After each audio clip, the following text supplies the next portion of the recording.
Hey guys, tonight we're peeling back the obsidian curtain on a realm usually reserved for hushed whispers and existential dread. Imagine the air growing still, the light dimming not to a soft glow, but to an oppressive, silent gray. You feel a chill, not of cold, but of finality. This isn't your typical vacation hotspot. Folks, welcome to the administrative heart of the underworld, where we'll be exploring the surprisingly mundane paperwork of its king. Hades. You probably won't survive this one, at least not with your current corporeal form intact. But hey, where's the fun in certainty? So before you get comfortable, take a moment to like the video and subscribe, but only if you genuinely enjoy what I do here.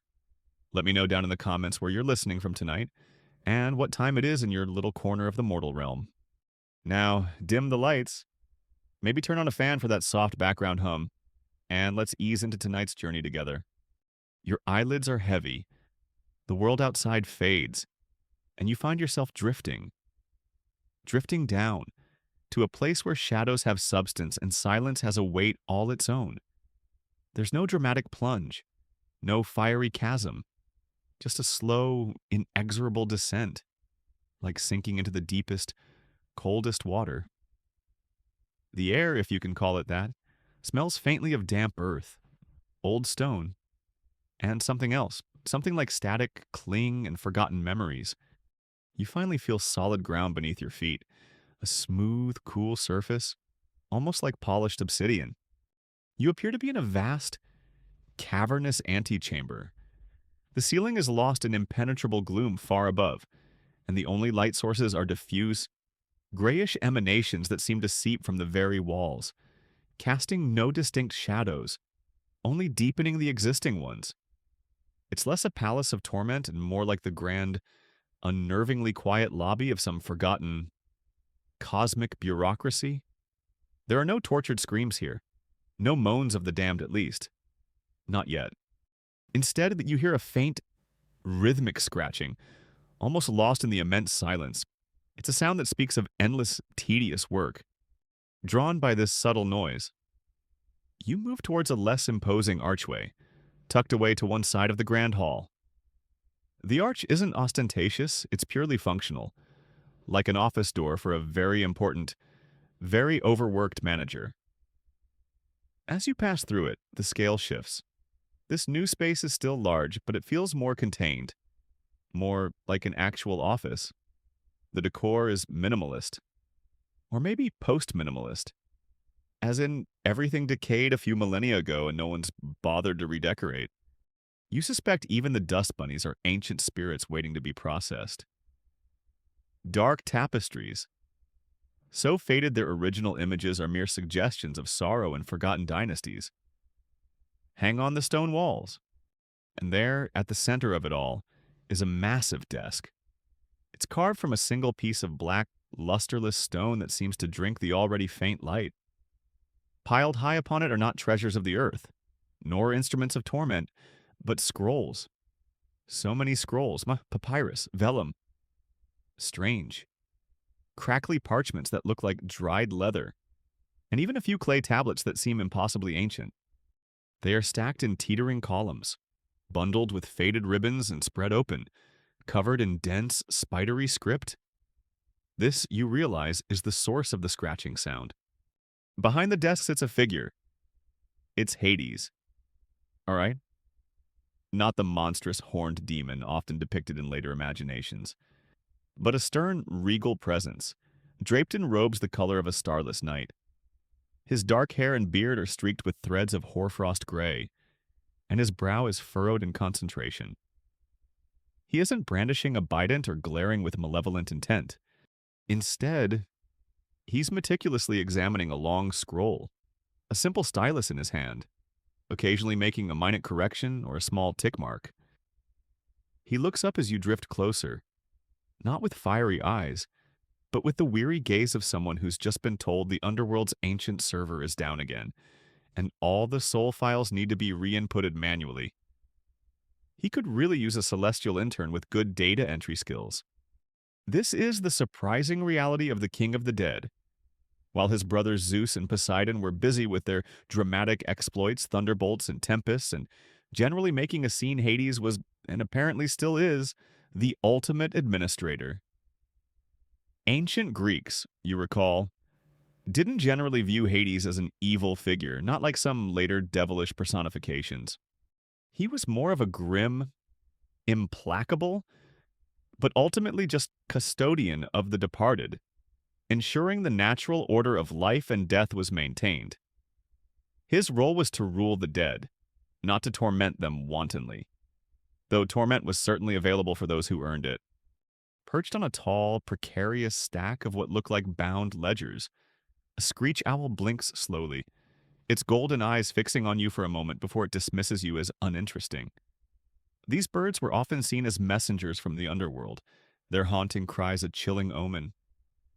This one seems less like an omen and more like an overqualified paperweight with an attitude. The air is thick with the scent of old parchment and something that reminds you of a dying fire. Not smoke, but the cold ashes left behind. You begin to understand that the true horror of this place might not be fire and brimstone, but the crushing weight of endless, eternal paperwork.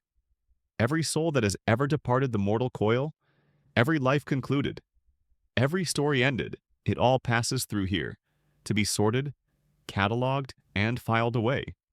Historians still argue whether the ancient Greeks truly feared Hades the god, or if their fear was more directed at the concept of death itself, that inevitable, unknowable transition he oversaw.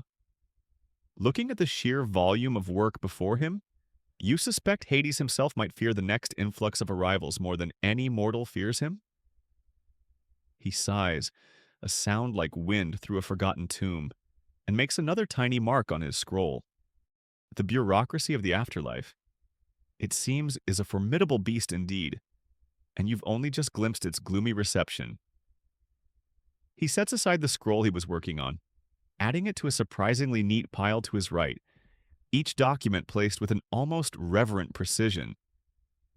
Then, with another sigh that seems to carry the dust of ages, Hades reaches for the topmost item from a teetering stack on his left, a stack that seems to subtly replenish itself even as you watch. This, you surmise, is the in-tray from hell? Quite literally. You drift a little closer, a silent observer in this grand, gloomy office, trying to get a spectral look at what constitutes an official entry document for the newly departed. It's not a modern, multi-copy, carbonated form, nor a slick digital tablet. This particular one appears to be a thin, rectangular sheet of hammered bronze, so dark with age it's almost black. The script upon it is fine and intricate, clearly etched by a practiced hand, though not Hades' own. You can just make out Fields' nomos name, genus lineage, and, oh, the genealogies some of these must contain, stretching back to demigods and river nymphs, and then a rather blunt causa mortis, cause of death. You imagine that last section must provide a fascinating, if often grim, slice of mortal fallibility. You can almost picture some of the entries, gored by a sacred bull self-inflicted by taunting, consumed by experimental figs, or perhaps the classic, tripped over a tortoise that fell from the sky. A fate that befell the playwright Aeschylus, a truly an astonishing workplace accident for a storyteller. Hades scans the bronze tablet, his gaze moving methodically from top to bottom. His expression is unreadable, a mask of stoic concentration. Occasionally, his dark eyebrow might twitch, the barest flicker of something, annoyance, mild surprise, or perhaps just the ancient Greek equivalent of realizing someone's filled out section 3B when they should have used 4C. He dips a different, finer stylus into a small pot of what looks like viscous, silvery ink, perhaps refined Stygian water, or something equally exclusive to the underworld. With it, he makes a small, almost invisible notation at the bottom of the tablet, a check mark or a sigil, before placing it onto another growing pile. This new pile seems to be the processed stack, ready for Well, you're not sure what comes next, but it probably involves more filing. You recall that for the ancient Greeks, a proper burial and the rites that went with it were paramount. One of the most crucial elements was the placement of an obol, a small coin, in or on the mouth of the deceased. This was the fare for Charon, the grumpy ferryman who'd guide souls across the Styx or Acheron. Without it, a soul could be trapped, wandering the banks for a century. You wonder if there's a checkbox on these forms.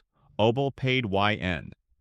An unpaid fare would surely throw a wrench in the celestial cogs, leading to, well, more paperwork for someone.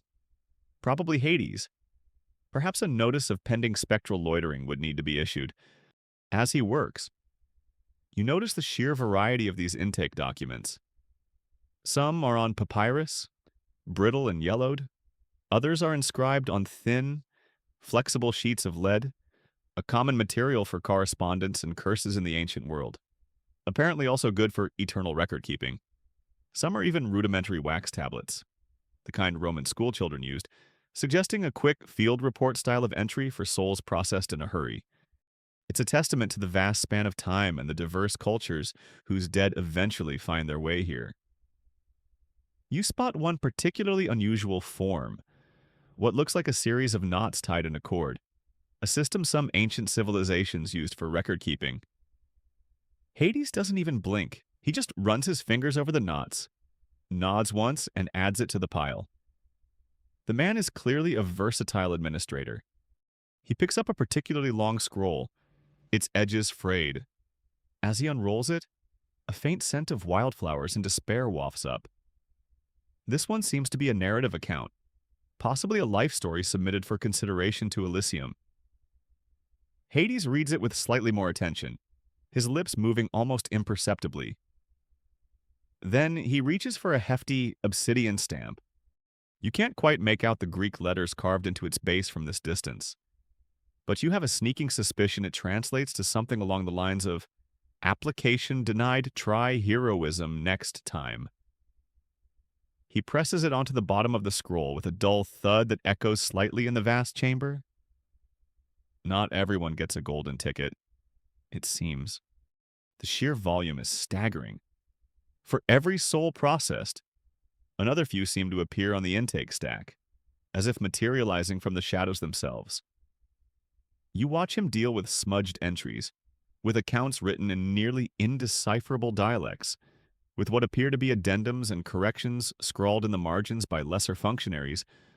There must be a whole department of spectral scribes out there, interviewing new arrivals, trying to get the details right before they're sent onto the king's desk. You can only imagine the interview's "Sir" for cause of death is divine smiting, a pre-existing condition. Scholars continue to debate the precise mechanism by which a soul's fate was determined. Was it a purely mechanical process based on life deeds meticulously recorded? Or did Hades exercise significant judicial discretion on borderline cases? From what you're observing, it seems to be a bit of both a rigorous adherence to the recorded facts, but with the final sign-off, the ultimate royal assent, resting with the king himself. He's not just a rubber stamper, he's the final auditor. You get the feeling his idea of a wild night out is reorganizing the filing system for deaths by irony, or perhaps color-coding the sins of mortals by region.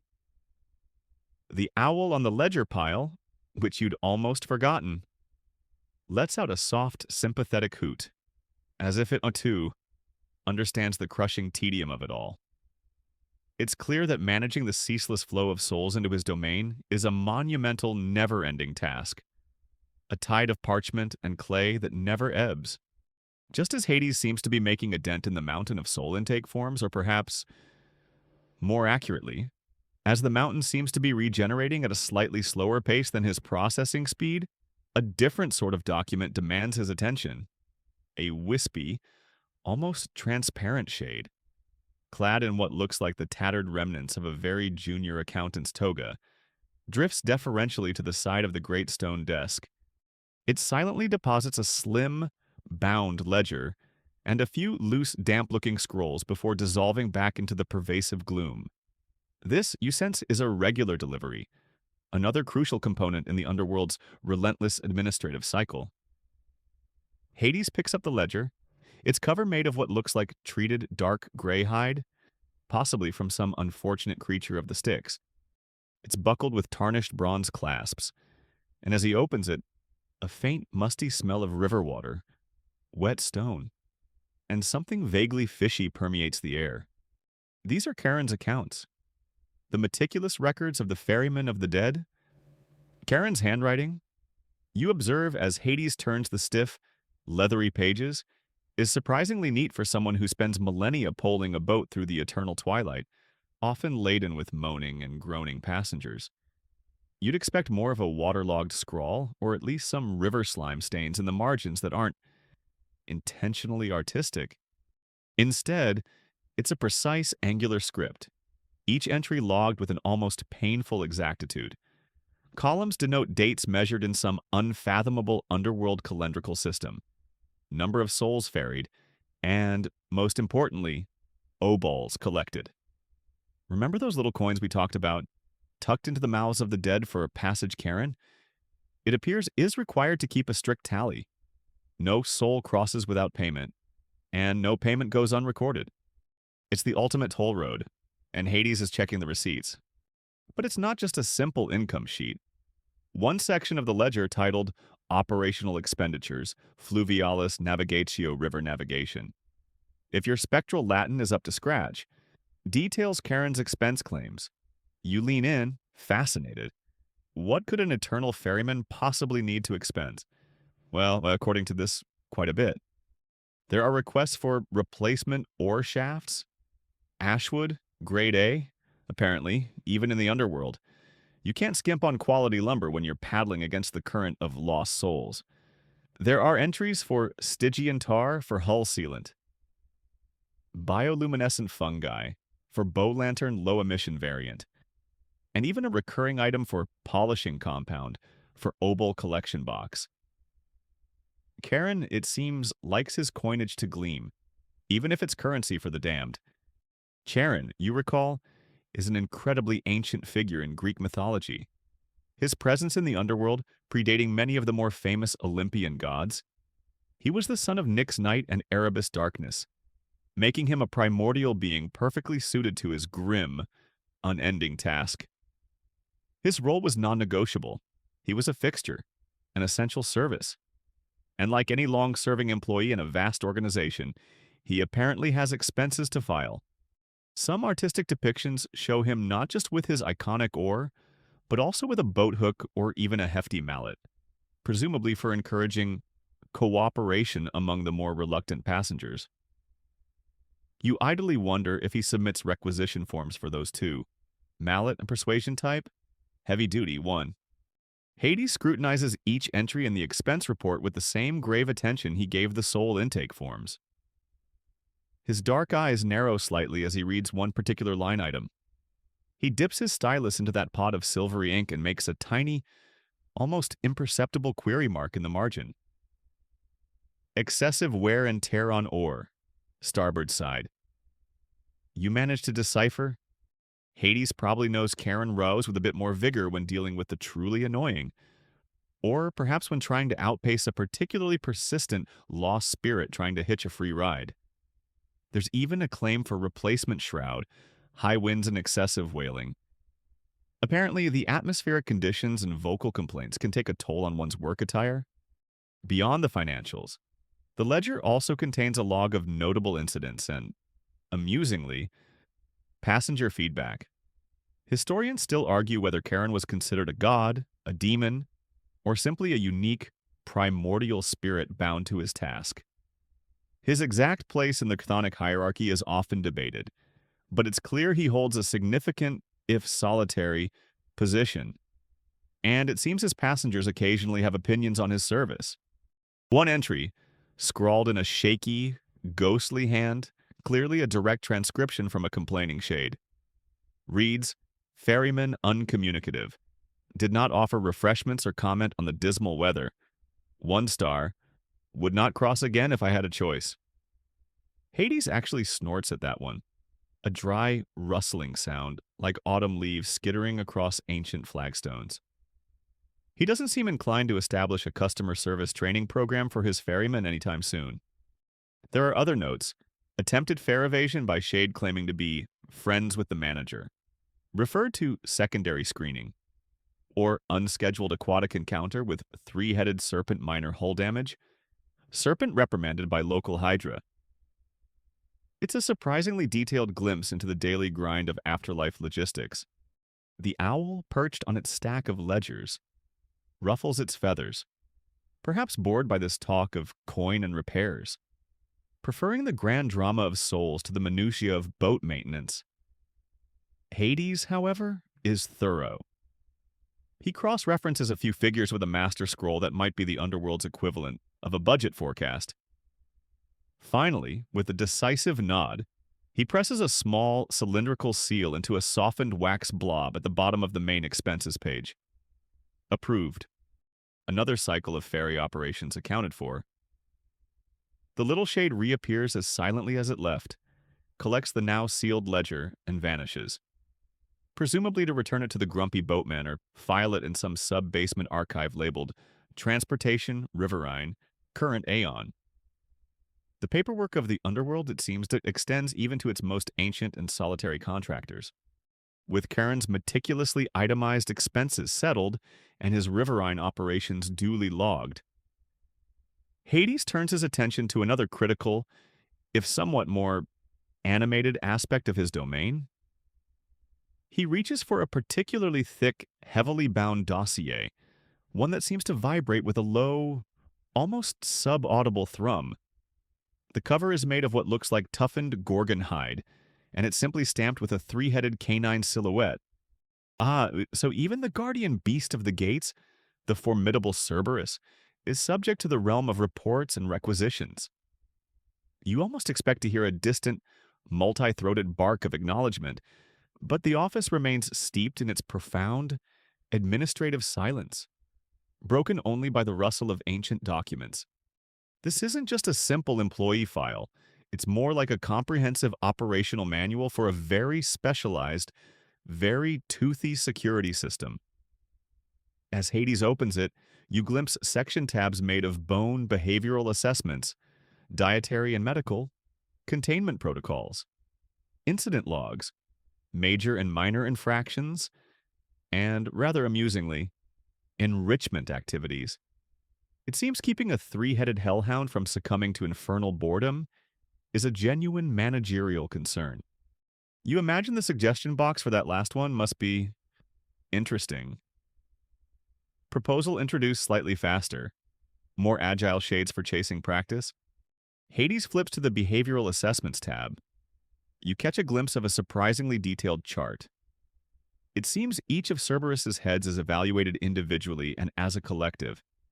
You can just make out some of the KPI's aggression calibration incoming versus outgoing entities, decibel level of warning growls, consistency and timbre, and intimidation factor, overall aura of menace.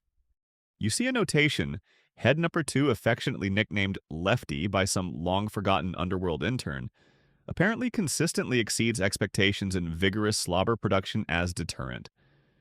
Head number 3, Righty, shows marked improvement in synchronized snarling with sibling heads, though occasionally breaks into solo yodeling at inopportune moments. Hades makes a small note with his stylus, perhaps suggesting targeted training for Righty. One of the most significant entries in the incident log section, you recall from your mythological knowledge, would undoubtedly pertain to Heracles. The 12th and most daunting of his labors was to descend into the underworld and bring Cerberus back to the land of the living, without using any weapons. Successfully wrestling the hound and dragging him out of Hades' realm was a legendary feat. You can imagine the paperwork that generated. Property damage report. 1-1. Slightly dented gatepost. Personnel report Cerberus. Status temporarily abducted. Corrective action. Enhanced grappling resistance training. Issuance of hero proof. Calming treats. Pending budget approval. Hades probably had a monumental headache dealing with Zeus after that particular escapade. Next, Hades turns to the dietary and medical section. What does one feed a creature like Cerberus to keep him in peak gate guarding condition? The requisitions are enlightening. There are standing orders for prime Tartarian brimstone biscuits, extra crunchy, soul-infused marrow bones ethically sourced, of course, and something called Lethean drizzle for coat conditioning and mild sedative effect. There's a lengthy subsection on dental hygiene for 3 sets of formidable fangs, with requisitions for obsidian toothpicks industrial size and asphodel-based breath freshener for inner head harmony. You spot a vet's note, scrawled in a surprisingly delicate hand, annual checkup complete, all 3 heads responsive. Recommend increasing omega-3 intake for head number 1 patch due to slight dullness in left eye, vaccinations for Stygian rabies, infernal distemper, and try respiratory flu administered. It's strangely comforting to know that even hellhounds get their jabs. Some obscure myths and artistic representations. You remember give Cerberus not just 3 heads, but also a mane of writhing snakes, a serpent for a tail, or even up to 50 or 100 heads, which would make him considerably harder to manage from a paperwork perspective. You wonder if there's a form that has to be updated annually. Please confirm current number of operational heads for accurate kibble rationing and collar procurement. Thank goodness this version seems to stick to the classic 3. The paperwork is complex enough. Hades pauses at a requisition for extra-strength ectoplasmic slobber bibs, bulk order, apparently maintaining a certain level of presentability at the main entrance of the Underworld, even with a drooling, multi-headed spectral hound, is an ongoing administrative challenge. He signs off on it with a weary sigh. Scholars debate the exact parentage and nature of Cerberus, usually cited as the offspring of the monstrous giants Typhon and Echidna. His depiction and the precise range of his abilities sometimes varied in ancient texts and art. This variance leads to ongoing discussions about how standardized his role or even his physical form truly was in the collective Greek imagination. Was he always a dog? Or did earlier traditions imagine a more serpentine or chthonic entity? For Hades, however, he's a key, if occasionally slobbery, asset whose operational readiness must be maintained. There's a heavily annotated section titled The Orpheus Incident. It's clearly a sore point. Orpheus, the legendary musician, famously charmed Cerberus with his lyre to sneak into the underworld and retrieve his deceased wife, Eurydice. The report details the unauthorized canine pacification event and is followed by several pages outlining new mandatory melody resistance training for all security personnel, canine or otherwise. There's a budget request for noise-canceling earmuffs triple set that was emphatically denied with a note in Hades' own script. He's a guard dog, not a music critic. Let him suffer like the rest of us during loot season. Hades massages his temples as he skims this particular file, a flicker of ancient irritation crossing his stern features. He then makes a final notation on Cerberus's annual performance summary, probably something like generally satisfactory, but remains susceptible to high-quality musical performance. Recommend further aversion therapy. He closes the dossier with a decisive thud. Even the most terrifying beasts of myth, it seems, require regular employee evaluations and careful resource management in the well-ordered gloom of Hades' domain. Having dealt with the practicalities of gate security and the rather unique HR requirements of a 3-headed spectral hound, Hades now turns his attention to a pile of documents that, by their very appearance, seem to aspire to something greater. These aren't the grim bronze tablets of new arrivals or the water-stained ledgers of river commerce. Instead, these are scrolls of unusually fine papyrus, some even tinged with a faint golden hue, and a few are presented as thin, polished wooden diptychs, their wax surfaces inscribed with hopeful, flowing script. These are the applications for Elysium, the VIP lounge of the afterlife, and the paperwork here is all about making a case for eternal bliss. You drift closer, intrigued. The applications themselves are fascinating documents, part curriculum vitae, part hagiography, part desperate plea. Many include lengthy genealogies, attempting to link the applicant to some divine or heroic ancestor, as if nobility were a transferable spiritual coupon. Testimonials abound, purportedly from grateful citizens, awestruck soldiers, or even, in a few audacious cases, minor deities who claim to have witnessed the applicant's stellar character. Some applications seem to be padded with suspiciously glowing character references from a totally unbiased dryad whose grove I once admired respectfully, or my devoted legion of followers, all 7 of them, on a good day. The real work, however, lies in the verification process. This is where the Underworld's bureaucracy truly flexes its meticulous muscles. Hades doesn't just take these claims at face value. Oh no. For each heroic deed cited, for every act of profound piety or selfless sacrifice, there's a cross-referencing procedure that would make a modern auditor weep with envy. Does he have a spectral investigation unit, perhaps? Or maybe he just has direct access to the fate's own immutable records, the ultimate database of mortal lives. You imagine him comparing the applicant's grandiloquent description of, say, slaying a monstrous boar, with a more prosaic report from Thanatos: subject expired due to boar-related injuries. Boar also expired. Call it a draw. Elysium, or the Elysian Fields, as you know, was the ancient Greek ideal of paradise. It wasn't just a less gloomy part of the underworld, it was a blissful realm of eternal spring, where heroes and the exceptionally virtuous could enjoy an afterlife of peace, feasting, and pleasant pursuits. And pleasant. Its precise location was always a bit vague in the myths, sometimes depicted as islands at the western edge of the world, sometimes a specific region within Hades' domain, but always separate and highly desirable. Getting there wasn't easy. It was the ancient equivalent of having your name on a very exclusive guest list, and Hades was the ultimate bouncer, checking every ID and every claimed achievement with stony impartiality. The criteria for entry seem both stringent and, at times, surprisingly specific. Slaying a famous monster was usually a good resume builder, as was founding a great city or dying heroically in a particularly noteworthy battle. Exceptional piety, unwavering justice as a ruler, or profound contributions to art and wisdom could also earn an applicant consideration.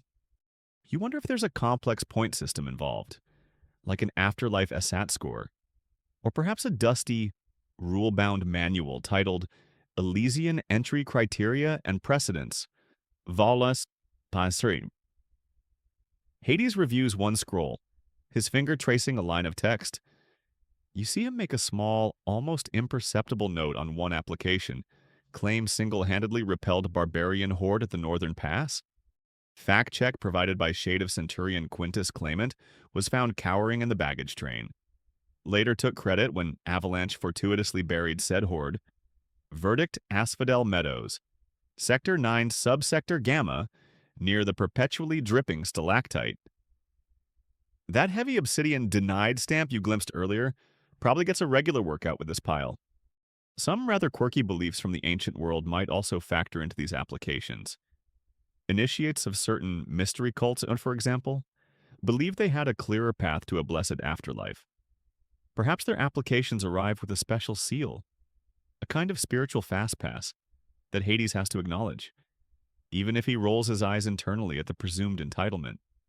Historians still argue whether Elysium was initially intended for an extremely select few, primarily demigods and those with direct divine connections, or if the concept of heroism and virtue broadened over centuries to include mortals who, while not necessarily battling gorgons, lived lives of exceptional moral quality. Hades, dealing with applications from across the ages, must apply the standards appropriate to their era, a kind of temporal jurisprudence. Despite the bureaucratic nature of the task, you sense a different weight to these decisions. When Hades was reviewing Charon's fuel expenses or Cerberus's kibble requisitions, his demeanor was that of a diligent but detached manager. With the Elysian applications, there's a subtle shift. His gaze seems to penetrate deeper, his judgments carrying the profound gravity of eternal consequences. For every soul granted passage to those sunny fields, countless others are consigned to the gray plains of asphodel or worse. He unrolls a particularly ostentatious scroll, its text illuminated with what looks like actual gold leaf, detailing the applicant's unparalleled courage, unmatched wisdom, and frankly, just general all-around awesomeness. Hades reads it, his expression unchanging. Then, very slowly, very deliberately, he reaches for that formidable obsidian stamp. Some things, it seems, are universally grating, even to the king of the underworld. Thud, another aspirant destined for the general population. Occasionally, however, a scroll will meet his exacting standards. A faint, almost imperceptible nod, a mark made not with the querying stylus, but with one that seems to bestow approval. These validated applications are placed on a much smaller, more select pile, destined, you imagine, for a different kind of processing, perhaps an Elysian welcome committee or a celestial relocation services department. The work continues. The fate of heroes and hopefuls weighed in the silent, gloomy office, one meticulously reviewed application at a time. After the meticulous, often hopeful, and occasionally frustrating task of sifting through Elysium's velvet-roped entry applications, Hades shifts his attention to a starkly different category of paperwork. There's no separate shade bringing these. They seem to emanate from a shadowed alcove of his vast office, a perpetual, grim offering. These documents are not on fine papyrus or polished wood. Instead, they are an assortment of singed scrolls, cracked clay shards that look like they've been inscribed with a trembling fingernail, and pieces of what might be blackened leather, stiff and brittle. A faint, acrid smell, like burnt offerings mixed with despair, clings to them. These, you realize with a slight chill despite your non-corporeal state, are the communications from Tartarus, the appeals, the pleas, the utterly futile transfer request from the deepest, darkest pit of the underworld. If the Elysian applications were resumes for paradise, these are the ultimate complaint letters from a place no one ever wants to be. You catch a glimpse of one particularly charred scroll, its edges still faintly smoking. That begins with, "To whom it may concern, and I sincerely hope you are concerned. It's awfully toasty down here, and not in a good sauna-like way." The script is often wild, desperate, sometimes barely legible, as if scratched out in a moment of fleeting, rebellious hope against an eternity of punishment. They are appeals for clemency, requests for reconsideration, detailed arguments against the fairness of their sentences, or sometimes just incoherent ramblings pleading for an end. Hades handles these documents with an even more profound impassivity than the others. His expression, already stern, becomes something akin to polished obsidian, hard, unyielding, and reflecting nothing. There's no flicker of grim satisfaction, no hint of vengeful pleasure. This is not about emotion for him. It's about order, about sentences passed and being duly served. The punishments of Tartarus, you recall, were reserved for the truly wicked, for those who committed heinous crimes against gods or mortals, and for the Titans themselves, imprisoned there after their war with the Olympians. Famous figures like Sisyphus, forever rolling his boulder, Tantalus, eternally tormented by unreachable food and water, and Ixion, bound to a perpetually spinning fiery wheel, are its most notorious residents. Their torments were legendary, designed to be eternal and absolute. You wonder about the logistics. Some ancient Greek texts describe Tartarus as being as far beneath the rest of the underworld as the earth is beneath the sky, a terrifyingly vast distance. Do these desperate missives take eons to even reach Hades' desk, passed from one minor chthonic functionary to another, slowly working their way up the chain of command from the depths of despair? Perhaps the journey of the appeal is a punishment in itself. The very idea of a transfer request from Tartarus seems ludicrous. Subject relocation from eternal damnation, reason unpleasant ambiance, poor service, excessive screaming. Preferred new location, literally anywhere else. Hades unrolls one such appeal. It's from a former king, notorious in his mortal life for his cruelty and impiety. The text is a long, rambling justification of his actions, blaming his advisors, his upbringing, a poorly aspected moon during his birth. Anything but his own choices. Hades reads it without a flicker of expression. Then he takes his stylus, dips it not in the silvery ink but in something that looks like congealed shadow, and makes a single minute mark at the bottom, a symbol that probably means appeal read and utterly ignored. He then places it on a spike made of dark, jagged metal. This spike seems to be the dedicated filing system for Tartarian correspondence. It's already quite full. One appeal, scratched onto a piece of broken pottery. Catches your eye. It appears to be from Sisyphus himself, or at least someone claiming his stony mantle. Esteemed Lord Hades. It begins surprisingly polite.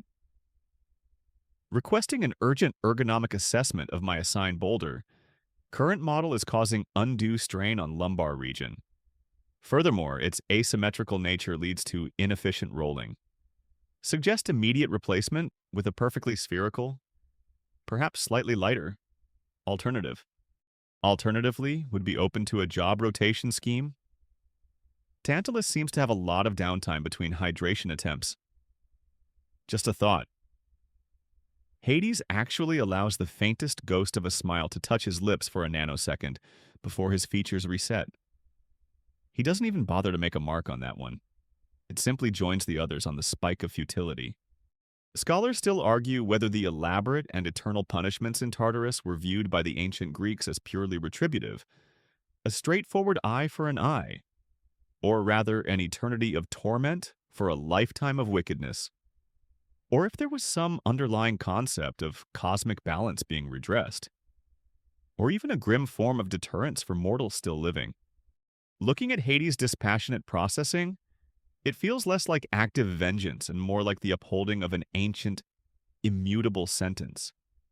The system is designed for finality. These appeals are not a genuine avenue for reprieve. They are simply the last desperate echoes of souls who cannot or will not accept their fate.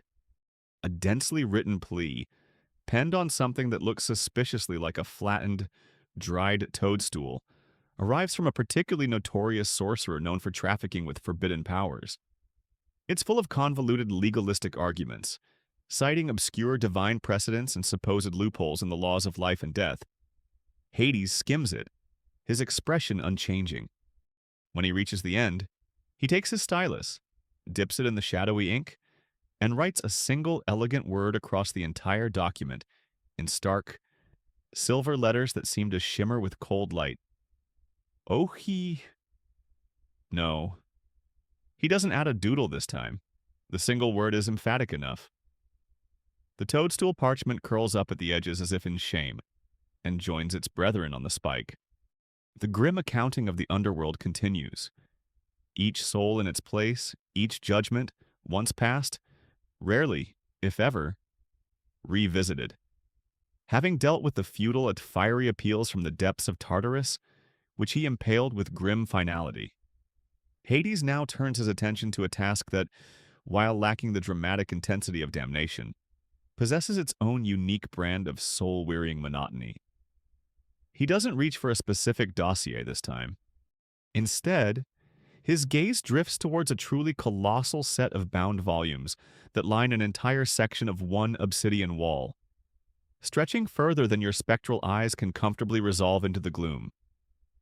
These are the great ledgers of Asphodel, the ongoing census of the unremarkable dead. There's no acrid smell here, no palpable aura of hope or despair, just the faint, dry scent of infinite dust and endless ennui. The Asphodel Meadows, as you understand it, are the vast gray and rather featureless plains of the underworld where the majority of mortal souls end up. These are the spirits of those who were neither exceptionally virtuous nor monumentally wicked in life. They simply were, and now they simply are, drifting like autumn leaves in a perpetual twilight. their memories and passions slowly fading into a dull, collective murmur. It's not a place of punishment, but it's certainly no paradise. It is the ultimate expression of spiritual neutrality, an eternity of, well, not much at all. And Hades, it seems, needs to keep a head count. The ledgers themselves are monumental, each one taller than a mortal man, bound in some pale, grayish material that looks like dried river clay, or perhaps pressed layers of the asphodel flowers themselves, those pale, ghostly blooms said to carpet the meadows, giving them their name. These flowers, real plants in the upper world, were often associated with death, mourning, and the underworld, a fitting stationery for recording the endless ranks of the ordinary. Hades doesn't consult these directly for this task. Instead, a junior shade, looking even more faded and weary than the one who delivered Charon's accounts, silently places a much slimmer, though still quite hefty, summary report on his desk. This is likely the latest update from the spectral census takers who patrol those endless, listless fields. What, you wonder, is the point of such a census? Are there resource allocation concerns even in a realm of listless shadows? Attention Sector Epsilon 9 is experiencing a shortage of existential ennui. Please divert surplus melancholia from Sector Omega 3. Or is it purely for the cosmic record? A meticulous accounting required by some primordial charter of the universe? The report seems to contain endless columns. Designation number. Name last recollected. Date of arrival, approximate aeon. Former mortal occupation, if remembered, and a final, rather bleak column. Current disposition drifting satisfactorily. You spot a tiny, scribbled annotation by what must be one of these census takers. Shade Nusta 7, 345, AS 892, Ziawan, formerly a minor civic planner from Thebes, keeps trying to organize other shades into orderly districts based on their former professions. Mildly disruptive. Recommend reassignment to a more sparsely populated meadow, perhaps near that one particularly uninteresting willow tree. Hades scans the summary pages, his expression unreadable but for a faint tightening around his eyes that might suggest a profound, cosmic boredom. He's not out there counting them himself. Of course, yeah, that's a task for legions of lesser spirits. Perhaps those very souls who in life were accountants, tax collectors, or librarians, now finding their meticulous skills put to eternal, if uninspiring, use. Hades merely reviews the totals, checks for anomalies, sudden, unexplained decreases in spectral density in quadrant Zeta Prime, or an overabundance of former poets congregating near a patch of particularly gloomy-looking rocks. He makes a few notes, perhaps authorizing a recount in a sector where the numbers seem off. Even in an eternity of grayness, accuracy matters. Historians still argue whether the depiction of the Asphodel Meadows as a place of listless, memory-draining boredom was a consistent feature of Greek eschatology from the earliest times, or if it evolved as a later concept, perhaps to more sharply contrast the fates of those in Elysium or Tartarus. Some earlier texts hint at a more shadowy, but not necessarily entirely negative, existence for all souls. But, by the classical period, Asphodel was certainly not a desirable postcode in the afterlife. Hades sighs, a sound like the wind rustling through dry, colorless reeds. He's looking at a page with a particularly long list under the heading Former Occupation Subsistence Farmer. He mutters something that sounds suspiciously like, so many farmers, thousands of years of them. You'd think at least one would have bothered to plant something more interesting than blooming asphodel down here by now. A nice, gloomy cypress, perhaps. Conducting a census of shades presents unique logistical challenges. How do you accurately count beings that are often translucent, prone to aimless wandering, and occasionally merge into indistinct clumps of collective sighing? The report contains footnotes about difficult counting conditions due to excessive spectral interference, and requests for recalibration of soul-detecting instruments. There's even a recurring budgetary item listed in an appendix for replacement counting abacuses, extra large and ghost-resistant frame. Apparently, standard wooden or bronze models tend to become unpleasantly intangible or phase directly through the census taker's hands after a few millennia of continuous, monotonous use. With a final, minute flick of his stylus, Hades signs off on the latest Asphodel census abstract. Another few billion ordinary souls accounted for. Their quiet, unending existences duly noted in the grand ledger of the cosmos. The sheer administrative scope of his domain is breathtaking, from the gilded gates of Elysium to the fiery pits of Tartarus, and now, the endless whispering fields of mediocrity. Each realm requires its own unique set of forms, its own particular brand of bureaucratic oversight. As the summary report is silently collected by the faded shade, you get the feeling that Hades is about to shift his focus again, perhaps to matters requiring a touch more regal partnership. With the vast gray expanse of the Asphodel Meadows and its countless, drifting inhabitants duly accounted for, at least in summary, Hades turns his attention to a smaller yet distinctly different pile of scrolls and tablets. These documents possess a subtle but discernible aura that sets them apart from the grim efficiency of the soul intake forms or the stark finality of the Tartarian correspondence. There's a faint, almost imperceptible scent clinging to them, not of dust and despair, but of something earthy, like damp soil after a spring rain, or the cool fragrance of unseen blossoms in a hidden grotto. This is the administrative work of Persephone, queen of the Underworld, his consort, and her paperwork. You soon discover brings its own unique set of procurement puzzles. Persephone, you recall, is a figure of fascinating duality. Daughter of Demeter, the goddess of grain and harvest. She embodies life, growth, and the vibrant hues of the upper world. Yet, through her abduction by and marriage to Hades, she is also the formidable queen of the dead, sharing his dominion over the shadowy realms.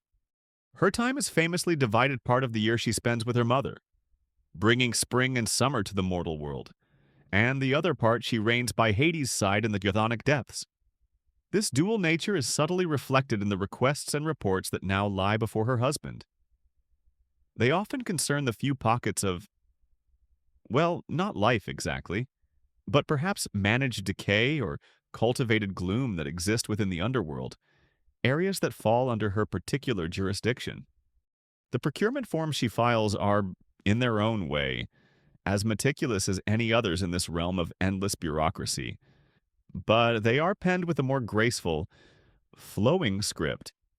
Instead of requests for more brimstone or stronger chains, Persephone's requisitions detail the need for 100 weight of umbral loam, triple sifted, for the palace hanging garden's west wing. Facing Tartarus requires hardy specimens, or 20 bolts of spider silk damask, dyed with nightshade berry extract for new draperies in the consort's private audience chamber. You see a requisition for 10,000 moon petal seeds shade-tolerant variety, accompanied by a small, surprisingly delicate sketch of a proposed grotto of gentle gloom, intended, according to the attached notes, for meditative solace for newly arrived, overly agitated poetic souls. Hades raises a single dark eyebrow at that. Gentle gloom sounds suspiciously like an oxymoron in his meticulously managed domain of utter despair and absolute order. Hades reviews these requests with an expression that is hard to decipher. Is it mild indulgence, a weary resignation to his queen's attempts to introduce aesthetics into a realm fundamentally opposed to such frivolities, or perhaps a quiet appreciation for her efforts to carve out her own sphere of influence and relative beauty amidst the pervasive darkness? He scrutinizes a request for a dozen dormant mandrake roots, for experimental cultivation in the pomegranate grove. There's a lengthy addendum detailing the potential for their unique properties to soothe the more restless spirits, or perhaps just to make the pomegranates a bit more interesting. Historians still argue whether Persephone's role in the underworld was primarily that of a reluctant, symbolic captive, a mere token of life's inevitable surrender to death, or if she actively grew into her power, wielding significant influence and authority over its inhabitants and its very, well, underworldscaping. Judging by the confident tone of these requisitions, she certainly seems to see herself as an active partner in governance.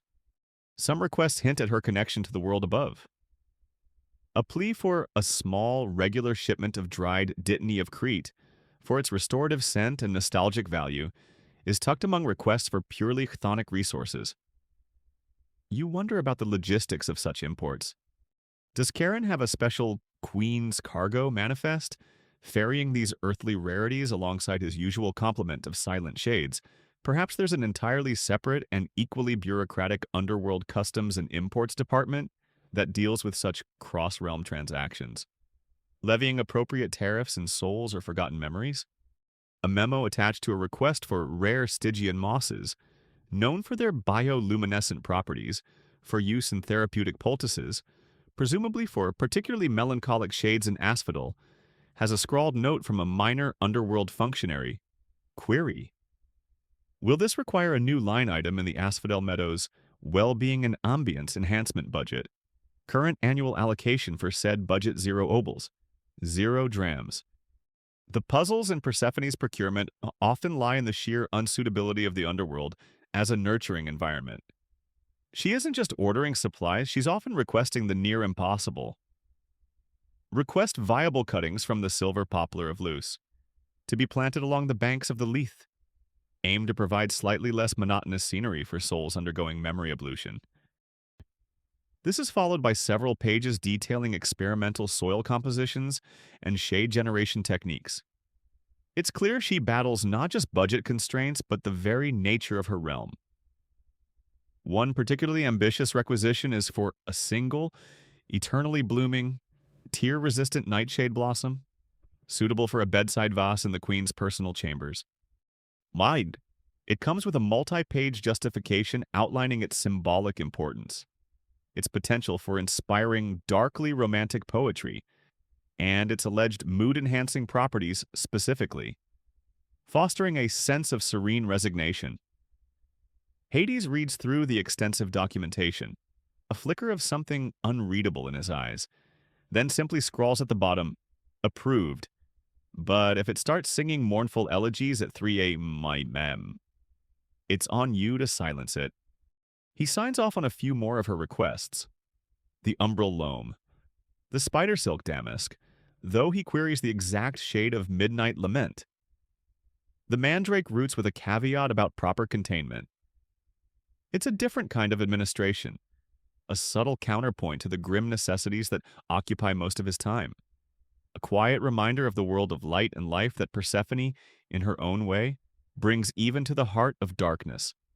The owl on the filing cabinet lets out a soft, almost musical hoot, perhaps an appreciation of these slightly less monotonous forms.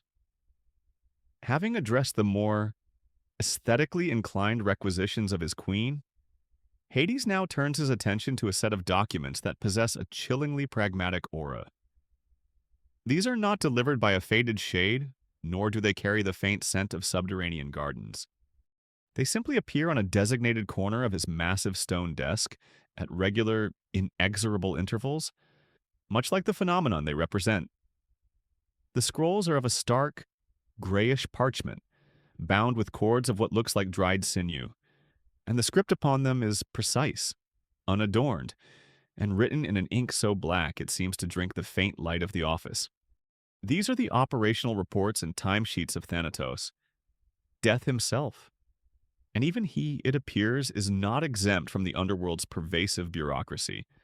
You peer closer, fascinated by the sheer audacity of applying administrative oversight to such a fundamental force of nature. What does a timesheet for the Grim Reaper even look like? You glimpse headings, reporting period, last turning of the celestial sphere. Operative Thanatos, Senior Soul Reclamation Agent. Hours logged perpetual. Below this, there are itemized entries, though not for hours spent on specific tasks, but rather for fulfilled quotas and notable collections. Souls successfully reaped, 7th S342 EO91 standard human variant. 47 minor nature spirits. Seasonal expiration. 1 demigod, heroic folly. There's even a section for travel incurred estimated parsecs traversed across mortal and ethereal planes. Incalculable as usual? Thanatos, you recall, was the ancient Greek personification of non-violent death. He wasn't generally depicted as a monstrous or malevolent figure, but more often as a solemn, winged youth or an older, bearded man, sometimes carrying a sword or an extinguished torch. He was the twin brother of Hypnos, the god of sleep, and together they represented the two inevitable states of being. His duty was to carry mortals away to the underworld once their allotted thread of life had been snipped by the fates.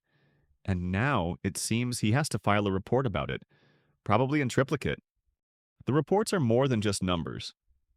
They contain concise summaries of significant or unusual reapings. One entry, under the heading, Collection Anomalies and Deviations from Standard Protocol.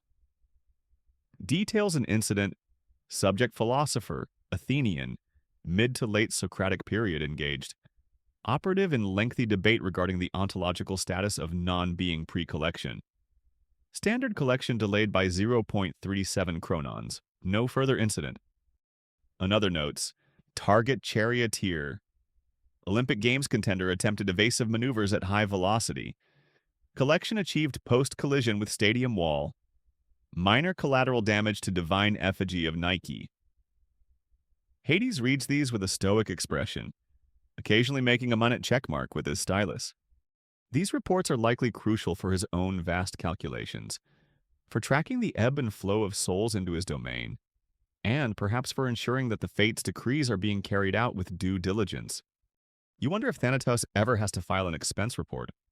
What could death possibly need to expense replacement blades for Stygian scythe due to unexpectedly resilient centaur, travel allowance for expedited transit to plague-stricken regions, new set of obsidian dice for determining collection order in mass casualty events, strictly for impartial tie-breaking.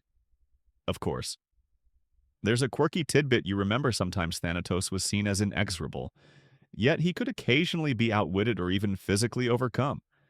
Sisyphus famously managed to chain Thanatos up for a time, leading to a period where no one on Earth could die, a major disruption that would have caused absolute chaos in Hades' meticulously ordered ledgers.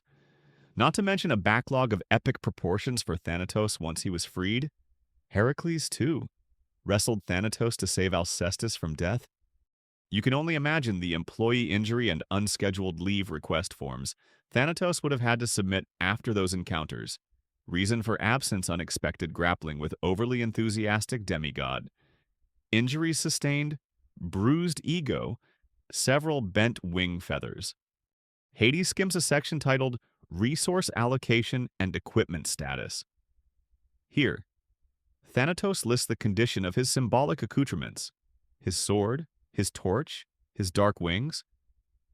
There's a surprisingly mundane request attached, Requisition Form TD0001, requesting 1 set of acoustically enhanced, noise-dampening wing covers.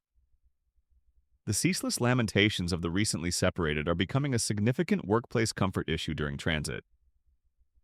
Suggest velvet lining for optimal sound absorption. Hades actually pauses at this, taps his stylus against his chin for a moment, then pencils in a tiny, considered budgetary review pending Q3. Even death's comfort isn't a top priority when underworld finances are tight.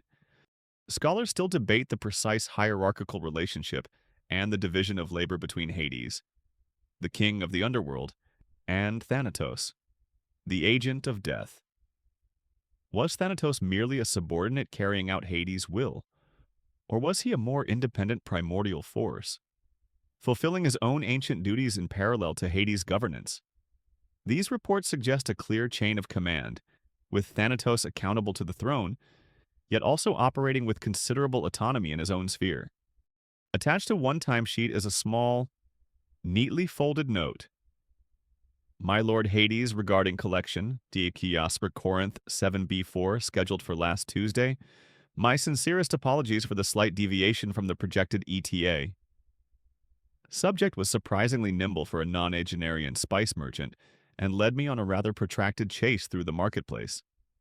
Will endeavor to adhere more precisely to collection schedules in future. Yours in unwavering service, Thanatos. Hades files it without comment. Even Death himself, it seems, has to explain his occasional tardiness to the ultimate manager. He makes a final notation on Thanatos' summary report, a small sigil of acknowledgement, and then the entire bundle of chillingly efficient paperwork is swept away by an unseen current, presumably heading for the vast archives where the records of every ending are kept. The relentless, orderly processing of mortality itself, reduced to statistics and status updates, forms another crucial layer in the surprisingly mundane paperwork of the King of the Underworld. Having processed the stark and final reports from Thanatos, the agent of death, Hades now turns his attention to a different, yet related set of documents. These scrolls and tablets seem to possess a softer, more ephemeral quality. Some are penned on parchment so thin it's almost translucent, like dried poppy petals, while others appear to be written on solidified mist, the ink swirling within them like trapped dreams. A faint, soporific scent, reminiscent of night-blooming jasmine and forgotten lullabies, emanates from this particular pile. These are the submissions from Hypnos, god of sleep, twin brother of Thanatos, and his administrative duties delve into the nebulous realm of slumber, dreams, and nocturnal repose. Hypnos, as you well know, was the gentle, though powerful, Greek personification of sleep. Son of Nyx night and Erebus darkness, he dwelt in a shadowy cave, often said to be in the underworld or on the mythical island of Lemnos, a place where the river Lethe Oblivion flowed. From here, he would emerge to bestow the gift of sleep upon weary mortals and even, on occasion, the gods themselves. His symbols often included the poppy, a horn of plenty from which he poured sleep, or an inverted torch. His paperwork, unlike his brother's stark tallies of souls, seems to deal more with the quality and content of rest, the delicate balance of dreams, and the occasional, inevitable disturbances that ripple through the collective unconscious. Hades unrolls a scroll that seems to whisper as it unfurls. It's a detailed report on nocturnal phenomena region Attica, last lunar cycle. There are sections for reported dream cohesion levels average, incidents of prophetic visions verified versus merely anxious gastric distress, and nightmare outbreak containment measures. You catch a glimpse of a specific case file, subject Thracian spice merchant, middle-aged, complaint recurring dream of being pursued by a flock of unusually aggressive, winged accounting ledgers. Assessment classic anxiety manifestation. Recommendation: 1 vial of undiluted Lethean dew to be administered via pillow mist, and a strongly worded suggestion to consult a mortal dream interpreter specializing in unresolved financial trauma. Hades makes a small, almost invisible tick beside it. Apparently, even dream therapy falls under his purview, albeit indirectly. Another fascinating aspect of Hypnos' domain involves his numerous sons, the Honoroi, who were the personifications of dreams.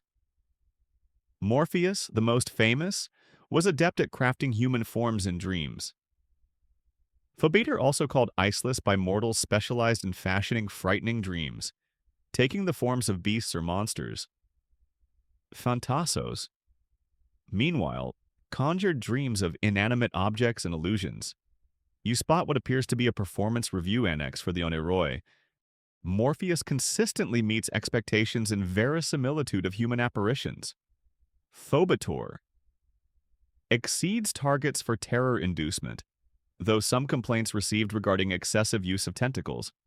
Phantasos needs to diversify portfolio beyond talking rocks and philosophical teacups. Perhaps Hypnos has to manage his own team of dreamweavers, ensuring they don't get too carried away with their artistic license. Managing sleep disturbances is clearly a significant part of hypnosis responsibilities, and by extension, Hades' oversight. There are reports detailing unauthorized somnolent interferences, likely caused by mischievous nymphs trying to enchant shepherds, or perhaps rival deities attempting to plant insidious suggestions in the minds of sleeping kings.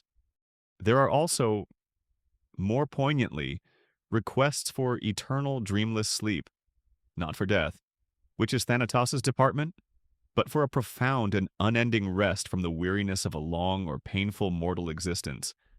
Historians still debate the extent to which sleep was personified as an active agent by the ancient Greeks. Was Hypnos merely a symbolic representation of a natural state?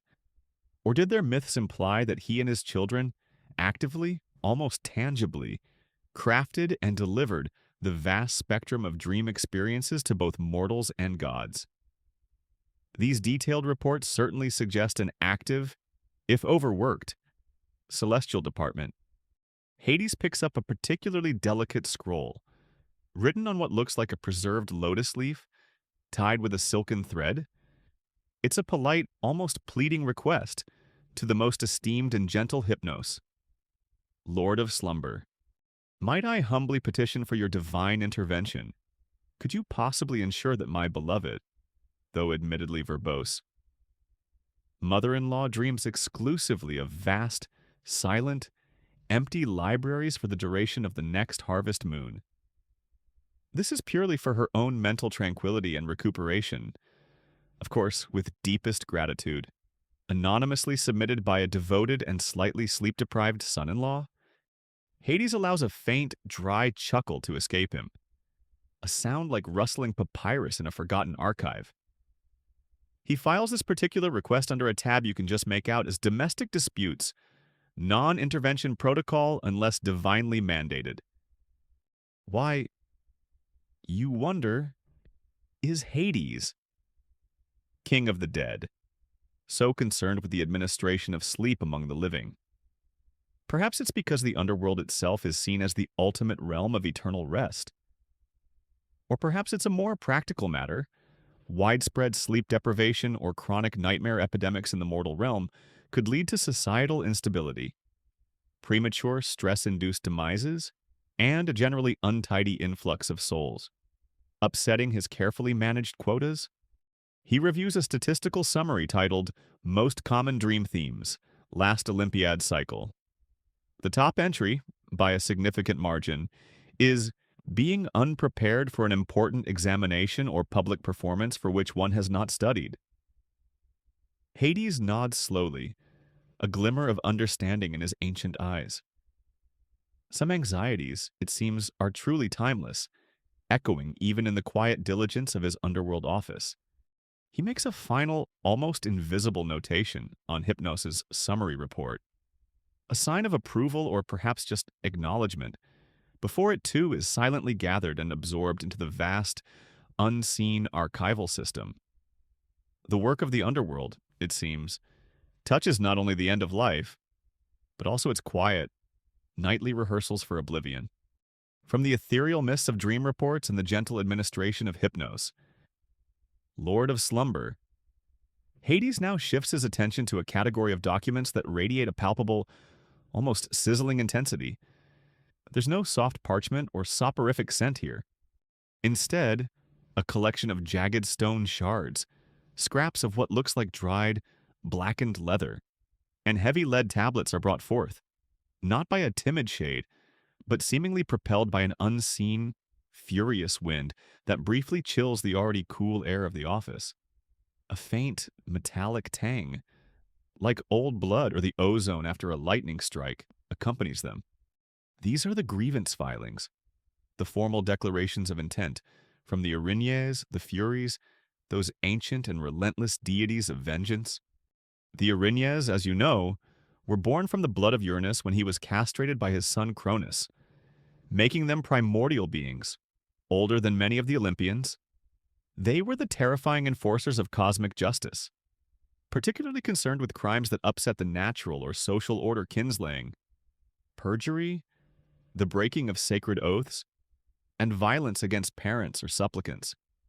Their names alone, Electo, The unceasing in anger, Megara, the grudging, and Tisiphone, the avenger of murder, were enough to inspire dread. They were the ultimate internal affairs investigators of the cosmos, and their caseload was eternally active. The documents they submit are not polite requests. They are stark, often brutal declarations. One lead tablet, its edges sharp enough to draw blood if you still had any, details the pursuit of a king who murdered his brother to usurp a throne. The script is less written, more gouged into the metal, and it seems to pulsate with a cold fury. Another, scrawled on a piece of what looks disturbingly like a tattered, blood-stained piece of a wedding veil, outlines the case against a woman who poisoned her spouse for his inheritance. The Furies aren't typically asking Hades for permission to act. Their mandate is ancient and self-derived. Rather, these filings appear to be notifications of active pursuits, particularly for souls who might soon be entering Hades' domain, or for complex cases involving individuals with powerful connections or those whose crimes ripple across generations. Think of it as an interdepartmental heads-up. Target Orestes, son of Agamemnon. Crime matricide. Status actively pursued. Expect arrival. Soonish. Hades reviews these filings with a gravity that surpasses even his usual solemnity. His jaw is set. His gaze fixed. He is not the instigator of this brand of vengeance, but as the ultimate ruler of the realm where all souls eventually arrive, he is an interested party. His notations are brief, written with a stylus that seems to glow with a faint, fiery light. Acknowledged. Jurisdiction primordial, no contest. Or occasionally, perpetrator already processed to Tartarus, Sector Gamma 9. Sector, coordinate with local damnation authorities for supplementary torments. You see one filing, scribbled hastily on what looks like a receipt from a particularly disreputable dockside tavern in Corinth, detailing a complicated case of aggravated oath-breaking concerning the disputed ownership of a prize-winning, and surprisingly articulate, goat. Even divine vengeance, it appears, occasionally has to delve into the murky waters of petty mortal squabbles and livestock litigation. A fascinating quirk of the Furies is their potential for transformation. While terrifying in their pursuit of justice, they could also be appeased and were sometimes referred to by the euphemistic title Eumenides, or the kindly ones. Particularly in Athens after the famous trial of Orestes, where Athena's wisdom and the Athenian legal process managed to placate their rage concerning his matricide. You wonder if Hades keeps a separate, much smaller file cabinet, perhaps in a dust-free, well-lit corner, if such a thing exists here, labeled Furies Cases Successfully Resolved and Kindly Transformed, Do Not Disturb. It would likely be the least utilized filing system in the entire Underworld. Scholars still argue about the precise autonomy of the Furies. Were they entirely independent agents of cosmic justice? Their actions beyond the purview of even Zeus or Hades? Or did they operate within a divinely recognized framework? Their targets sometimes subtly guided or their excesses occasionally curbed by the ruling gods. Hades' careful review of their submissions suggests a degree of oversight, or at least a need for him to be fully appraised of their activities, lest their righteous rampages throw his own meticulously ordered afterlife out of balance. There's a brusque note from Tisiphone attached to one report, requesting updated forwarding address for one Sisyphus. Have several outstanding matters to discuss regarding his initial, and frankly insulting, evasion of Thanatos. Also, that boulder seems far too straightforward a punishment for his level of duplicity. Hades simply scrawls back on the same scrap, "He's occupied. Take a number." The line for Sisyphus-related grievances is several aeons long. The weight of these ancient grudges, these cycles of crime and retribution, fills the office with a heavy, almost suffocating atmosphere. Even the ever-present chill seems to deepen. You see one particularly ancient grievance, etched onto a shard of obsidian that glints with trapped angry light.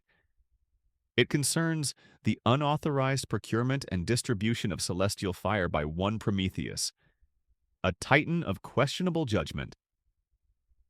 Hades sighs, a sound that seems to carry the weariness of epics. Some grudges, he mutters, half to himself, half to the silent, observing owl. Truly do span eternity. And no, we are not reopening that particular investigation. Zeus was remarkably clear on the finality of that judgment, and his eagle is still on retainer. He sets the last of the Furies' grim declarations onto a heavy iron tray, which seems to absorb their furious energy, a necessary but deeply unsettling part of the cosmic order, now duly noted and filed away.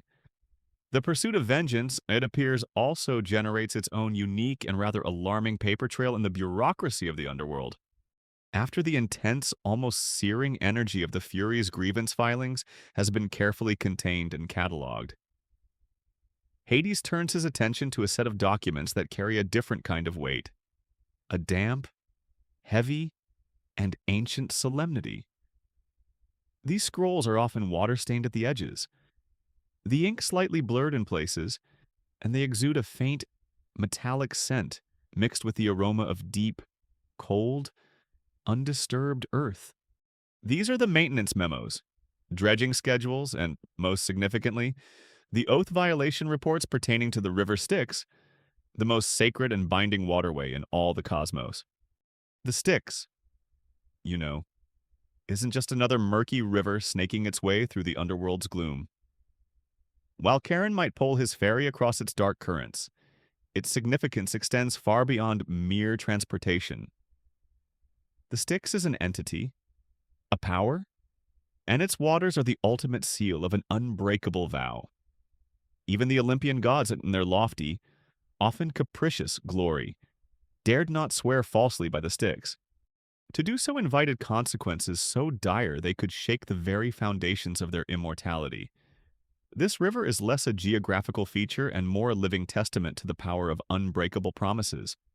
And as such, it requires its own unique brand of administrative oversight. Hades unrolls a particularly long scroll, its bottom edge trailing what looks like fine, black river silt. It's a report from the Subterranean Waterways and Effluent Management Department Styx Division. You can't help but snicker internally at the title. It details ongoing dredging operations. What, you wonder? Does one dredge from the River Styx Section 1 details the removal of approximately 3 metric tons of solidified regret from the Lethe confluence. The report reads, Section 2 outlines the ongoing project to clear a buildup of discarded hopes and broken New Year's resolutions from the shallows near the Asphodelian crossing. Navigational hazard for junior psychopomps and exceptionally despondent shades. There are also requests for bank stabilization using enchanted obsidian, naturally, and for the scheduled replacement of Warning Boy's skulls on poles. Presumably that mark particularly treacherous currents or whirlpools of despair. But the most critical paperwork concerns the oaths. When a god or mortal swears by the Styx, that vow is mystically recorded, its essence bound to the river's power. If such an oath is broken, the river itself, or perhaps its presiding deity, the Oceanid Styx, demands retribution. Styx, you recall, was one of the elder water deities who sided with Zeus during the Titanomachy, the great war against the Titans. As a reward for her loyalty, Zeus decreed that her name and her waters would be the agent of the gods' most inviolable oaths. The penalty for a deity for swearing such a vow was severe. They would lie breathless and speechless for a full year, then suffer banishment from the company of other gods and the taste of nectar and ambrosia for 9 more years. That's a decade-long divine timeout, and you can bet your last a ball that generates paperwork. Hades reviews a crisp, official-looking document inscribed on a thin sheet of beaten tin, a material known for its durability. It's an oath violation adjudication summary. Offender minor agricultural deity name redacted, presumably to avoid Olympian gossip columns. Oath swore by Styx to abstain from turning rival nymphs into unseasonable gourds for 1 full harvest cycle. Violation documented gordification of 3 naiads, sector Thessaly. Penalty imposed standard 1-year speechlessness, 9-year ambrosia deprivation. Offender currently residing in isolated grotto, reportedly very grumpy. Hades nods, a grim satisfaction in his eyes. The Styx binds all, and its integrity must be maintained. Historians still argue about the perceived geography of the underworld rivers. Were they distinct, flowing bodies of water in a literal, navigable sense, or more symbolic representations of different facets of death, transition, and cosmic law? The meticulous maintenance reports suggest a very real, if supernaturally potent, river requiring upkeep, while the oath violations speak to its profound metaphysical power. Perhaps it's both. A physical river infused with divine, contractual magic. You see a budget proposal from the Styx maintenance crew for next-generation oath authenticity verification kits.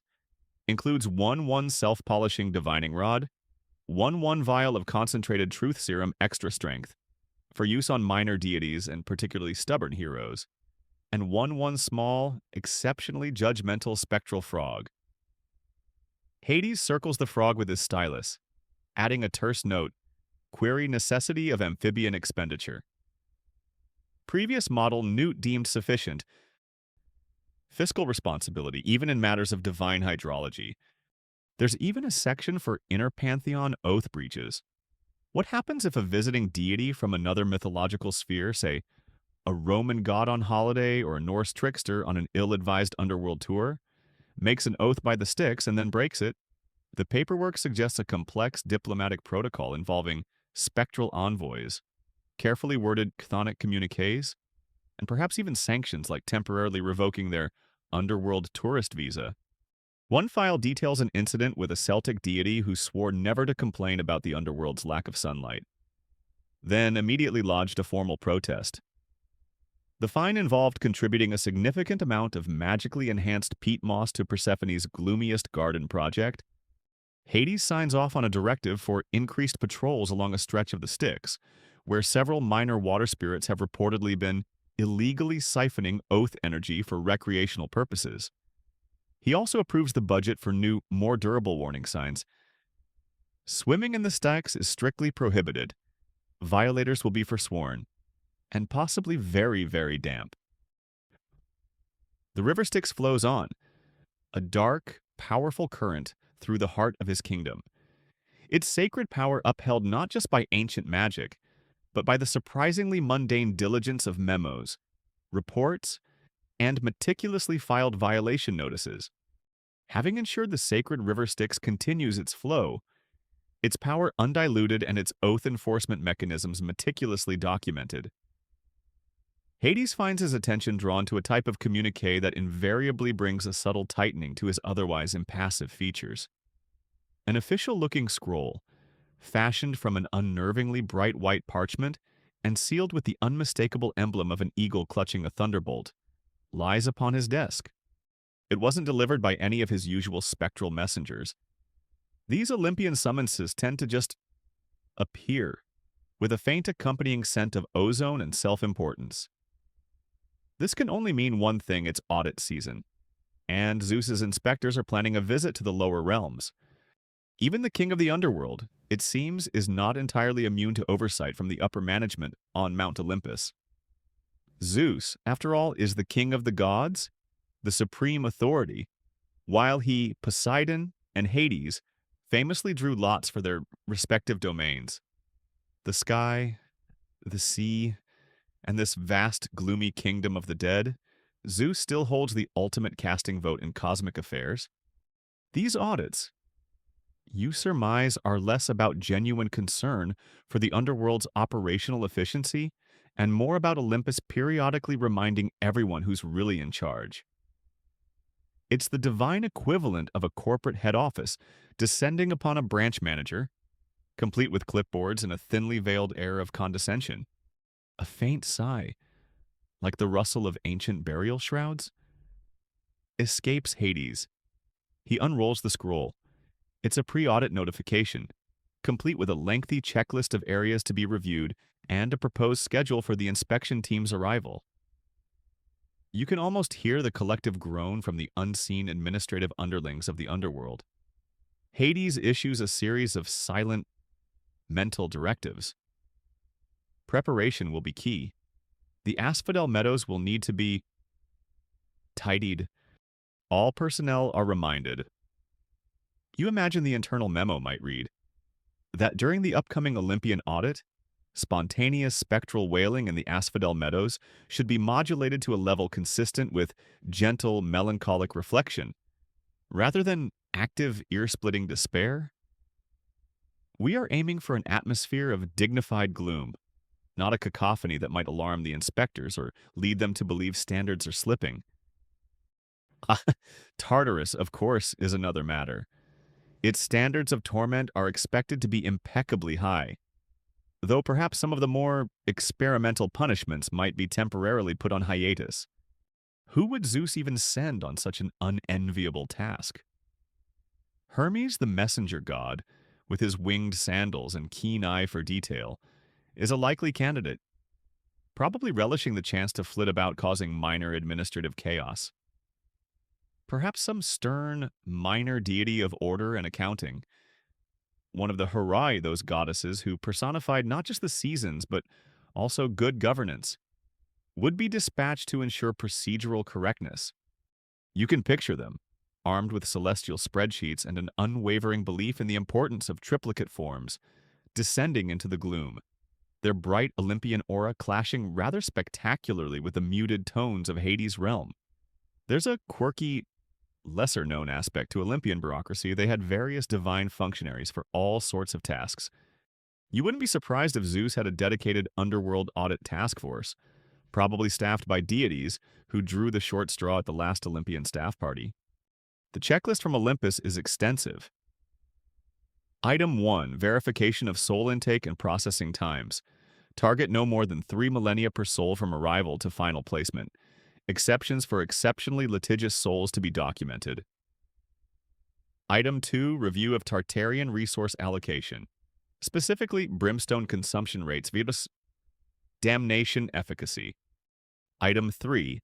Compliance with recent Olympian edicts regarding disposal of minor monster souls directive.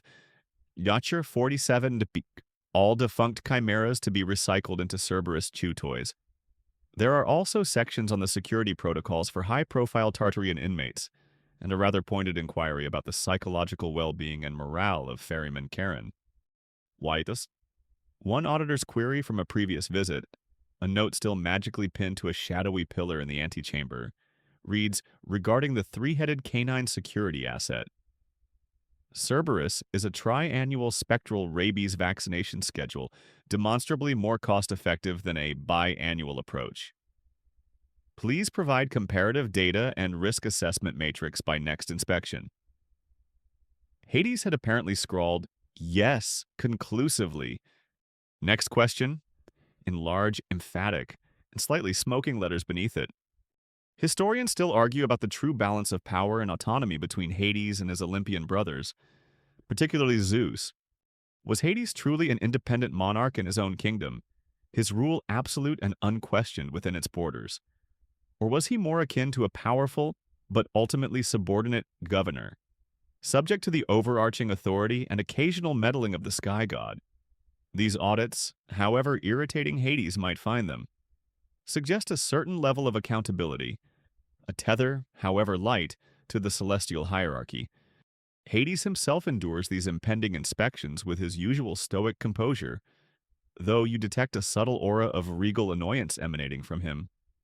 It's the eternal burden of being part of a large, dysfunctional cosmic family, especially when you're the brooding, misunderstood sibling who got stuck with the vast, drafty basement apartment while your flashy brothers got the penthouse and the seaside villa.